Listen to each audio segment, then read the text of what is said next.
I never made it, but I know what it takes. I'm motivated by a mix of emotion. Got my statement, and I'm reading it slow so I can understand it fully. Appreciate my stand and go out of this world and ride.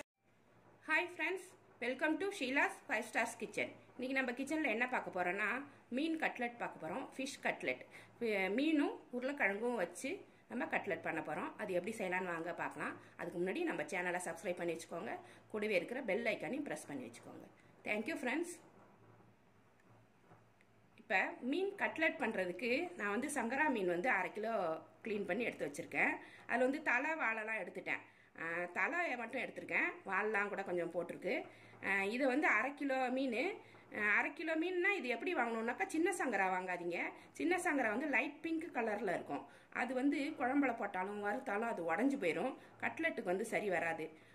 சங்கராலேயே கொஞ்சம் பெரிய சங்கராவா நல்லா ஒரு திக் ரோஸ்ல இருக்கும். இல்லைன்னா ஒரு orange கலர்ல இருக்கும் பாருங்க. பெரிய சங்கராவா இருக்கும். எடுத்து பார்த்தீங்கன்னாலே உங்களுக்கே தெரியும் நல்லா கெட்டியா இருக்கும்.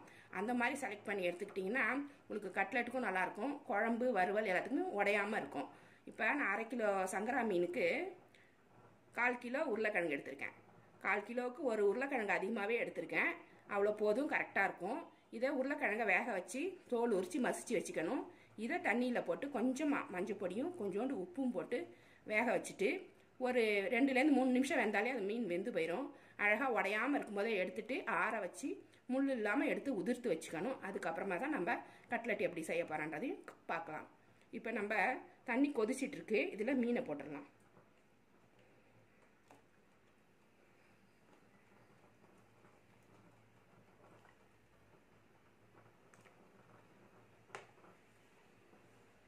அது மாதிரி உருளைக்கிழங்கி வேக வச்சிடலாம்.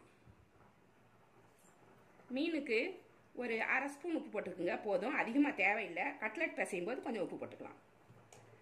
இப்போ ஒரு உப்பு டேஸ்ட் அதில் ஏறும். அதனால அதுக்கு தகுந்த மாதிரி ஒரு 1/2 ஸ்பூன் போதும். அது மாதிரி ஒரு 1/4 ஸ்பூன் மஞ்சள் பொடி. கவுச்சி எல்லாம் எடுத்துரும். அதனால வேகும் போதே அதை எடுத்துடலாம்.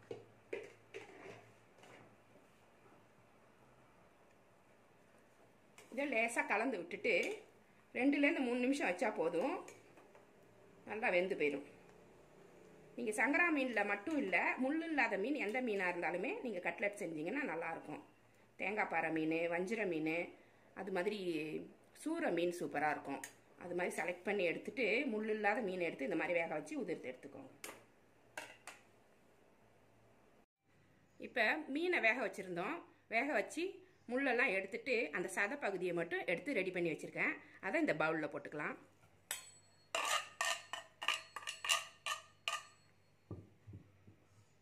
உருளைக்கிழங்கை வேக வச்சு தோலெல்லாம் எடுத்துட்டு ஒரு கேரட் சீவரதில் போட்டு சீவி எடுத்துகிட்டு வந்திருக்கேன். நீங்கள் மசிச்சாலும் மசிச்சிக்குங்க, இல்லை கேரட் திருவதில் போட்டு சீவினீங்கன்னா ரொம்ப ஈஸியாக வந்துடும்.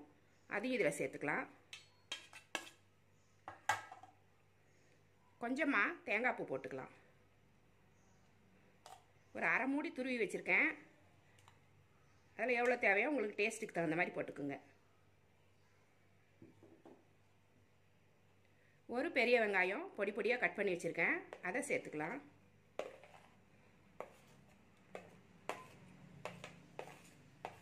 அது மாதிரி இஞ்சி ஒரு 2 இன்ச் அளவுக்கு குட்டி குட்டியாக கட் பண்ணி வச்சுருக்கேன். அதையும் சேர்த்துக்கலாம். கொத்தமல்லி, புதினா அதையும் சேர்த்துக்கலாம். கொத்தமல்லி, புதினா, கருவேப்பிலை.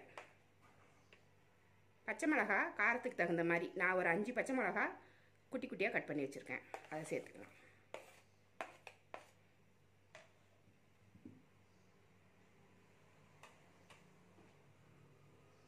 அடுத்தது கொஞ்சமாக மிளகுத்தூள் போட்டுக்கலாம்.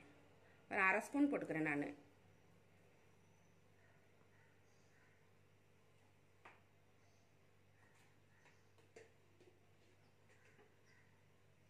மஞ்சள் பொடி ஒரு 1/2 ஸ்பூன் போட்டுக்க.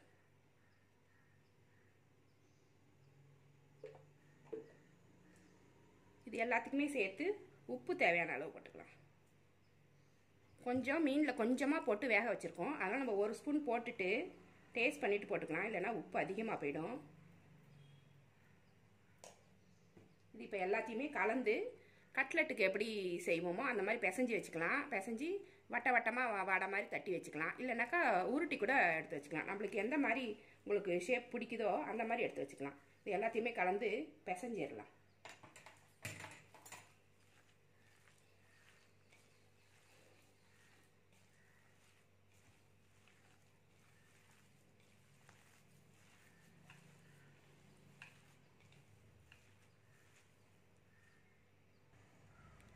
கட்லெட் செய்கிறதுக்கு எல்லாமே பிசைஞ்சு ரெடி பண்ணிட்டோம். தண்ணிலாம் ஊற்றிடக்கூடாது. அந்த உருளைக்கிழங்கு எல்லாம் மீன் அந்த வெங்காயம் பச்சை மிளகாய் எல்லாமே சேர்த்து பிசைஞ்சு வடை மாவு மாதிரி பிசைஞ்சு எடுத்து வச்சிடணும். இப்போ பிரெட் க்ரம்ஸ் எடுத்து வச்சுருக்கேன். வீட்டில் பிரெட் இருந்துச்சுன்னா ஃப்ரீசரில் போட்டு வச்சுருங்க.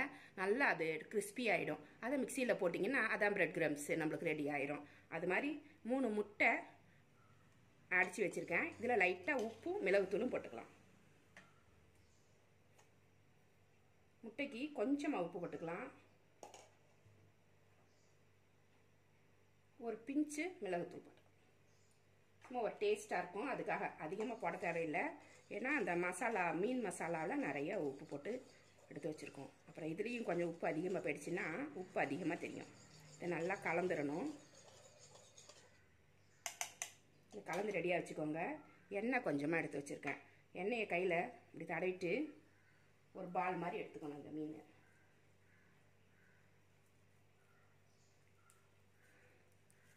எண்ணெய் தொட்டுக்கிட்டிங்கன்னா ஒட்டாமல் வரும். இதை இப்படி அழகாக அப்படி கட்லெட்டுக்கு இப்படி ரெடி பண்ணிக்கோங்க. உருண்டையாகவும் போட்டுக்கலாம், நல்லாயிருக்கும். இப்போ ஃபஸ்ட்டு இதை முட்டையில் நனைச்சிடணும். இப்படி நனைச்சிட்டு அப்போ தான் இந்த பிரெட் க்ரம்ஸ் வந்து அதில் போய் ஒட்டும்.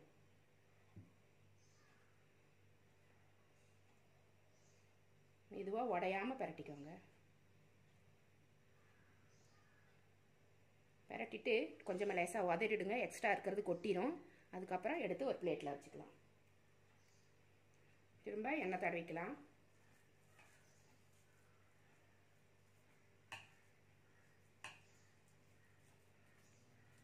ஒரு பால் ஃபுல்லாக எடுத்துக்கலாம். எடுத்துகிட்டு கையில் வச்சு வடை மாதிரி தட்டிக்கோங்க.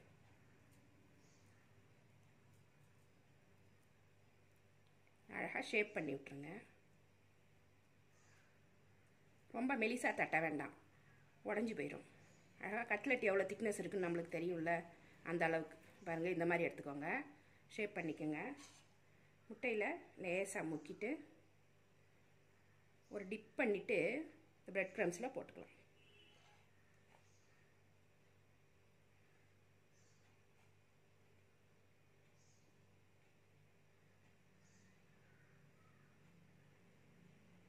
இப்படி எல்லா இந்த மசிச்சு வச்ச மீன் மசியலை எல்லாமே இப்படி கட்லெட் மாதிரி நம்ம ஷேப் பண்ணி எடுத்து வச்சுட்டு பொரிக்க ஆரம்பிச்சிடலாம். இது மாதிரி எல்லா கட்லெட்டையுமே ரெடி பண்ணி வச்சுக்கோங்க. மதியானம் செய்யணுன்னா காலையிலேயே கூட செஞ்சு நம்ம ஃப்ரிட்ஜில் வச்சுட்டோம்னா நம்ம மதியம் சாப்பிடும்போது சூடாக பொரிச்சு கொடுக்கலாம். இல்லை ஈவினிங் ஸ்நாக்ஸுக்கும் இதை பொரிச்சு கொடுக்கலாம். நம்ம ரெடி பண்ணியாச்சு. இதை எப்படி பொரிக்கலான்னு வாங்க பார்க்கலாம். ஒரு தோசைக்கல்லில் கொஞ்சமாக எண்ணெய் ஊற்றலை, கொஞ்சம் அதிகமாகவே ஊற்றிருக்கேன். இது பேர் வந்து ஷாலோ ஃப்ரைன்னு சொல்லுவோம் பார்த்தீங்களா. ஒரு 1/4 பாகம் நனையும். நம்ம போடுற கட்லெட்டோட அடிப்பாகம் நனைகிற அளவுக்கு கொஞ்சமாக எண்ணெய் ஊற்றிருக்கேன். இது வந்து தோசை ஊற்றுற மாதிரி குட்டியாக எண்ணெய் ஊற்றக்கூடாது. கொஞ்சம் அதிகமாகவே ஊற்றிக்கணும். இப்போ வந்து இந்த மாதிரி குழி உள்ள தோசைகள்லாம் எடுத்துக்கோங்க. அப்போ தான் எண்ணெய் நிற்கும். ஃப்ளாட்டாக உள்ள அதில் ஊற்றிட்டிங்கன்னா வழிஞ்சி ஓடிடும். அப்படி இல்லைன்னா ஒரு ஃப்ரை பேன் வச்சுட்டு கொஞ்சம் மெதுவாக போட்டு எடுத்துக்கோங்க. நான் இன்றைக்கி இந்த தோசைக்கல்ல தான் போட போகிறேன்.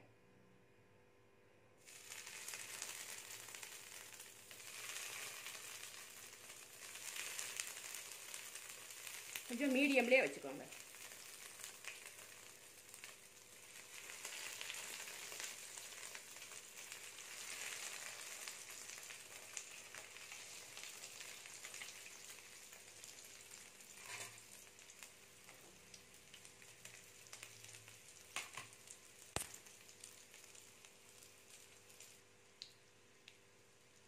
எண்ணெய் சூடானதுக்கப்புறம் இந்த கட்லெட்லாம் இப்படி அடிக்கிட்டு கொஞ்சம் சிம்மில் வச்சே சுட்டுக்கோங்க. அப்போ தான் இது தீஞ்சி போகாமல் அழகாக வேகும். செவந்துருச்சு, திருப்பி போட்டுக்கலாம்.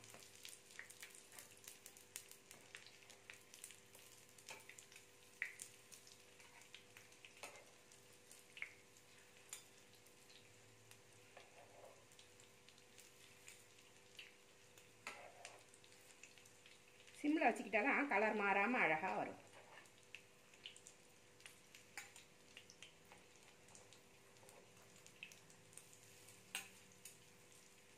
இந்த பக்கமும் வேகட்டும்.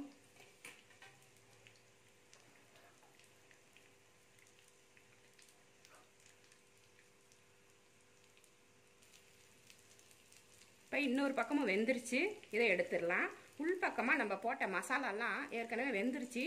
ஆனாலும் அந்த பச்சை மிளகாய் வெங்காயம்லாம் இருக்கும், அது வேகிற வரைக்கும் வச்சுருந்து நம்ம எடுத்துக்கணும். இப்போ இதை ஒன்று ஒன்றா எடுத்துடலாம்.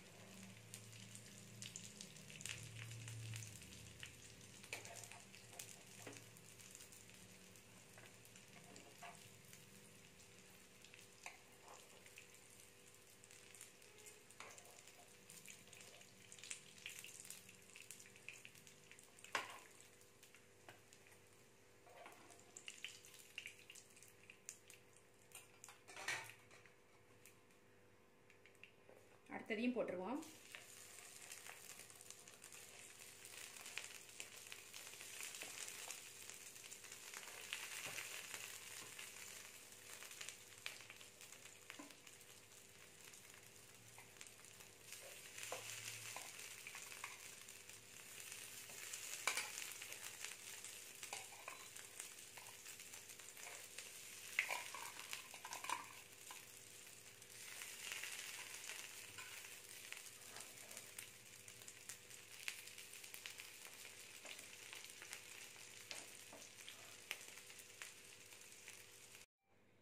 இப்போ எல்லா கட்லெட்டுமே பொரிச்சு எடுத்தாச்சு. சூப்பராக டேஸ்டான கட்லெட்டு, ஃபிஷ் கட்லெட் நம்மளுக்கு ரெடி ஆகிடுச்சு. இதை இந்த சாஸோட தொட்டு சாப்பிட்டாலும் நல்லாயிருக்கும். சாதத்துக்கும் தொட்டுக்கலாம், ஸ்நாக்ஸ் மாதிரியும் சாப்பிட்லாம். இந்த ரெசிபி உங்கள் வீட்டில் கண்டிப்பாக செஞ்சு பாருங்கள். ரொம்ப நல்லாயிருக்கும். குழந்தைகளுக்கு ரொம்ப பிடிச்ச ரெசிபியாக இருக்கும். இந்த ரெசிபி உங்களுக்கு பிடிச்சிருந்தா என்னோட சேனலை சப்ஸ்கிரைப் பண்ணி வச்சுக்கோங்க.